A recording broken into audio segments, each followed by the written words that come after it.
My husband said he would leave me in a heartbeat if his deceased wife walked through the door, and I had to do damage control while feeling like crap because we were with our friends. Posted by you/no context 7758. My 34F husband, 37M, was married once before me. She was his high school sweetheart. They started dating in their junior year, survived long distance during college, and got married when they were both 23, very shortly after graduating. She passed away unexpectedly at age 26 from an aneurysm, which obviously devastated him, especially because they were so young. They never had children. He contemplated never remarrying because he was so heartbroken, but we ended up meeting about 4 years after that. We got married when I was 31, and he was 34, and we now have 2 children. Last night, we were at a friend's potluck gathering. Everything was going well until one of our friends brought up a new topic related to relationships. She is newly divorced, so the conversation was about her divorce. Others chimed in with stories about past relationships from high school, college, etc. I mentioned that I never thought I would get married because my luck with men had always been terrible until I met my husband, and I said I felt very lucky to have met him. After a little while, my husband brought up his deceased wife. Everyone knows he was married before me and that she passed away. He was talking about her and then dropped a bomb, saying, if she walked through that front door right now, I'd pick up where we left off. If I'm being honest, it felt like someone put my heart into a blender and punched me in the gut as hard as they could. Everyone in the room could sense the awkwardness that followed. To avoid making a scene, I just laughed it off, even though I think it was still obvious that it hurt me. I just felt that if he still feels that way, then why are we married? I've never asked him to get over his wife. I have never experienced the loss of a spouse or even a partner, so I'm unsure how that feels. But I would never say something like that in front of my new spouse. After the gathering, we left, and I did not speak to him the entire car ride home or much the entire night. I did tell him that what he said hurt my feelings deeply and that we could talk in the morning once I had calmed down because I didn't want to say something mean to him. I ended up sleeping on the couch because he wouldn't leave me alone. It's now the next morning, and I barely slept. He is still sleeping. I'm not really sure what to say or what he will say. Relevant comments. Commenter. It's one thing to acknowledge a deceased partner and know that if they were alive, you wouldn't be together because you wouldn't have met in that capacity. But he was disrespectful and hurtful on another level. Did he just lob this bomb for no reason? Like, was it a pass the salt? And by the way, I would drop off for my dead wife in a second. I'd be feeling like crap and angry, truly wondering what role I play in this relationship outside of being a bedwarmer. Not the jerk at all. Ops response. He started off by saying that he had never been in a serious relationship until his first wife. He had little relationships in middle school and early high school, but she was the first one he ever felt serious about. Then he said what he said. Everything was fine until he said it. I'm also not opposed to him speaking about her, we've talked about her before. Commenter 2. He probably could have worded it better, but the only reason you're where you are is because she isn't. It's not that he doesn't love you more than anyone on earth, but she is an idea that still seems ideal in his mind. You may also not fully understand the depth of their bond, given how long it lasted. I don't blame you for being a little taken aback, but he's there for you, loves you, and is committed. Isn't that enough? Ops response. Yes, I've acknowledged that the only reason I am together is because she is gone. That is obvious, and anyone with a brain would piece that together quickly. It's just that what he said was mean. He could have kept that to himself. I would never say something like that to him or in front of him, even if I felt it. Commenter 3. Okay, what else did he say? Because I absolutely, 100% believe that he said this hurtful thing, and it has stuck in your mind, bothering you. You are not the jerk for feeling normal human emotions. Just as I absolutely, 100% believe that this is not the entire story. You laughed it off. He tried to talk to you about it, but you wouldn't listen. I mean, yeah, from what we know here, you're the jerk. You pretended you were fine with the comment, then you flipped and said you weren't. Then you refused to accept any kind of open communication about the issue. That sounds kinda like a jerk move to me, and the absolute lack of details doesn't help your case. The fact that you are willing to talk about this with internet strangers but not your partner is also not a good look. Are you the jerk for feeling hurt? Not at all. Are you the jerk for crapping all over your husband's mistake? Yes, you're the jerk. I hope you approach the morning discussion with a calm head and an open heart. I hope you process your feelings. I hope your husband apologizes for hurting you. Ops response. I did not say anything after it happened because I was shocked, hurt, confused, and embarrassed. It came out of left field. I also don't think anyone was convinced I was fine with it because my laugh came out very awkward and dry and everyone kept looking at us. I was also quiet for the rest of the night, I'm a huge chatterbox. I did not speak with him once we returned home because I was not sure how to communicate what I was feeling without saying something I didn't mean, so I kept my mouth shut until I could process my feelings. It's also easier to speak with internet strangers because I'm not married to the people commenting. I'm just venting here. What I say here doesn't matter in my marriage. I provided fewer details because I didn't want this to be too long. Some people prefer when you get straight to the point and only include important details. However, since I'm new to this app, I wasn't sure how much detail was enough, if that makes sense. And lastly, I'm not the jerk for being upset, but I am the jerk for being upset. That's basically what you've implied. If you read some of my other replies, not saying that you need to because there's so much to read here now, I've explained to people that I was patient and understanding of my husband's grief for years. I doubt he would have found a woman so soon after his wife's passing who would have sat around and listened to him bring her up as often as he has. Not everyone is compassionate. Update 11 hours later. I also tried to reply to as many comments as I could, but they were flooding in, and I got a bit overwhelmed. I may still try to read and reply to them, many brought me to joyous and grateful tears. Also, booze was not involved in the sense that he wasn't drunk. My husband is 6 feet 3 inches and almost 250 pounds. He had eaten quite a bit and had one beer. He was practically sober. Anyway, we talked. I asked him to let me go first and not to interrupt. He doesn't usually interrupt anyway. This isn't verbatim, just a rough sketch of how things went. I also included points some of you made, without mentioning that I posted about this, of course.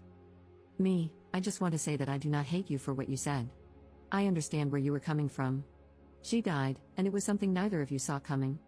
I could never ask you to get over her or to forget her because I know how much you loved her. She was your first love. I do understand that if she hadn't passed, we likely would not be together, and you two likely would be. I have always understood this. But to say what you said hurt my feelings and embarrassed me. Even though her coming back from the dead is impossible, if it were, you would leave me and the children? It was probably one of the worst things anyone has ever said to me.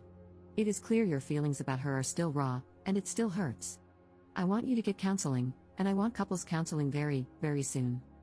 He then apologized profusely, teared up, and said how he did not mean to hurt me or embarrass me in front of our friends. He basically said that he thought about it before he went to sleep and realized that he should have kept it to himself. I mean, I can't be angry at him for what he thinks. He loved her, and she died. His feelings are also valid here. He also said that he would never leave me and the children and that what he said was just a poorly thought out and poorly worded statement. He wasn't thinking clearly, and when he said it, he immediately felt that maybe it came out wrong. I asked him how he would feel if I said that to him. He said, "Yeah, it's bad. I know. I shouldn't have said it. I wouldn't be happy. I know you aren't happy. I should have apologized in front of everyone as soon as I said it, or not have said it at all." I then asked him to think of the children and said, "It's like you saying, hey, children's names, if my dead wife walked through the door, I'd pack my bags and never speak to you guys again." And then it really got uncomfortable. After some silence, I had no idea what to say after that. He asked me if I wanted a divorce. I asked him why he thought I would want a divorce, just to see what he would say. He said he didn't know. I didn't answer his question and instead said that we needed to look into counseling, that he needed to get counseling for himself and that we would go to couples counseling. I told him that if the answer was no, I wasn't interested in moving forward. This isn't 100% about the comment anymore. I need to know if he is willing to make the necessary changes and put in the work to fix what he messed up. Because if he were to dismiss my feelings or refuse counseling, it would mean he doesn't think this is that serious, and that he may not take me seriously. I also said this to him. Some of the comments also suggested that I take the kids elsewhere. I agreed with this because it would be difficult to get through this while also parenting. I have a very young daughter and a toddler son. They are currently with my parents for the weekend, and I'll be getting them Sunday night, so this gives us time to really work on things. He suggested that he sleep on the couch instead of me. I have nowhere else to go. I haven't told my parents because I really want to keep this between me and him as much as possible. Family and friends tend to jump to judgment too quickly and sometimes offer extreme and harmful advice. It's also embarrassing. Luckily, we both have very good insurance that will help with counseling. I told him that it seems like whatever counseling he got after her death wasn't enough, and that he wasn't consistent with it like he should have been. With trauma like that, I personally would have been in counseling for years before even considering remarriage. He agreed. He was only in it for about a year and then stopped once he moved away from his hometown. He never got back into it. He also agreed to individual and couples counseling. He kept apologizing and telling me he loved me all day. It was also so difficult to be around him because he kept looking at me. I couldn't think. It was like he would try to say something and then just stare without saying anything. With the kids gone, there's nothing to really do except talk, so we talked again right before dinner time. He asked me if I wanted him to cook or buy something. To be honest, I still wasn't hungry, so I just told him he could pick something up for himself and that I wasn't hungry. That prompted the second discussion. I realized he must feel very bad because he noticed I hadn't really eaten much all day. He kept asking me to eat. I wasn't sulking too much or anything, just doing my usual tasks but not speaking or eating as much. Because we're home together all day, he noticed this. He asked me one more time to please eat dinner with him, so I agreed. During dinner, he told me that he had looked for counselors himself and wanted me to see if I thought they were okay, and that he would keep looking. Last stretch, sorry. After all of that, I told him that we can't really predict anything until we've met with therapists. I don't want him to keep saying sorry, I want work and change. And then maybe we can move forward, but this is the first step. I don't want to just leave him. I'm also not saying divorce is off the table. I think he is still hurting from her death, and his judgment is very, very clouded. If he didn't love me, I doubt he would have apologized so many times and looked for counselors on his own. A man who doesn't love me probably would have made me look or rejected going altogether. Many people were suggesting otherwise, but I do not think he doesn't love me. I thought about this myself, cried about it, thought of my children, and cried more. I'm not staying for the kids, I'm staying because I want to at least try to fix things. If it cannot be fixed, then at least I tried. We were also very close. Some people were asking how close we were prior to marriage, maybe as a way to gauge the difference between the relationship and ours? Maybe to see if he settled? He was always very romantic, caring, and sweet to me. We've never yelled at each other. When we first started dating, he would plan dates, surprise me, and brag about me to his friends. That's why I am very confused about why he would blurt that out, unless it was just very poor brain-to-mouth coordination. I also told him that I might get a counselor for myself. I don't think I need one, someone suggested it. But I think he needs it more than I do. And because insurance companies are getting worse by the year, 3 counseling bills might be pushing it. I don't know. If I do get one, it's because I don't want to potentially resent him or doubt myself. Some people have been trying to make me doubt myself. Some of the comments were very nasty to me. I appreciate Reddit hiding comments with many downvotes, as they may be mean, but I couldn't help but click. Some of you are very mean and very nasty individuals, and I hope you find happiness one day. There could be another update in the future. I'm not opposed to making one. Thank you all for your kind words and support. I've also responded to everyone who texted me, everyone at the potluck who has my number. 3 people, there were 9 people there, not including us. They've all basically said the same thing, they can't believe he said that, they feel bad for me, they asked if everything is okay, and they said what he said was not okay, etc. He showed me some of the texts between him and his friends, and some made me cry with how kind they were towards me, basically telling him that he wasn't necessarily wrong for thinking that, but he was wrong for saying it. I told him I loved him as well, and I have never not loved him, even for a second. I said that I wasn't angry with him and didn't want him to, I guess, suffer for what he said. But I was just hurt and needed him to know that it did hurt me, and for him to respond how he saw fit, and we'd go from there. That's all for now. I could possibly answer more questions here if you have any. I try to answer some of the more frequently asked ones that I saw. Again, sorry for this being so lengthy. Have a nice weekend, everyone, and thank you again. Relevant comments. Commenter. My 2 cents, constantly telling you how sorry he is does not prove that he loves you. It proves that he realizes he messed up big time and is afraid of losing what he has. He might consider your marriage a comfortable space and your family life a convenience. I'm not saying this has to be the case, maybe he really loves you, but what I am saying is this, just being sorry is not proof of love, it's proof that he is afraid of losing something. Counseling is the way to go, good luck. Ops response. This is what I've been thinking, actions speak louder than words. Some people are upset that I want him to put in the work for whatever reason. I doubt many of these people are married, divorce is not like breaking up. It's a huge deal. We have built a life together. Him showing me that he loves me would mean going to therapy to help himself, because that would make him better in our marriage. It's clear he hasn't healed enough to be present for me, and that is unfair, his own recent words. Commenter 2. I guess I'm the only one who thinks she is taking this way too far. He apologized and admitted that it was a half-formed thought that didn't come out right. He didn't seem to make excuses, just explained why he said it.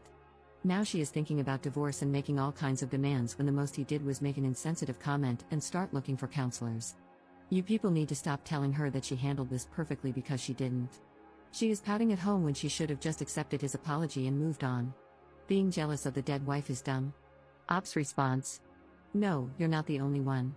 But that's okay. No one in their right mind is jealous of someone buried in the ground. If I were jealous of her, I would have asked him to never speak of her with me. Whenever he spoke of her, I never shut it down. That would have been cruel. I was a safe space for him to speak, and the only demand I made was for him to go to counseling.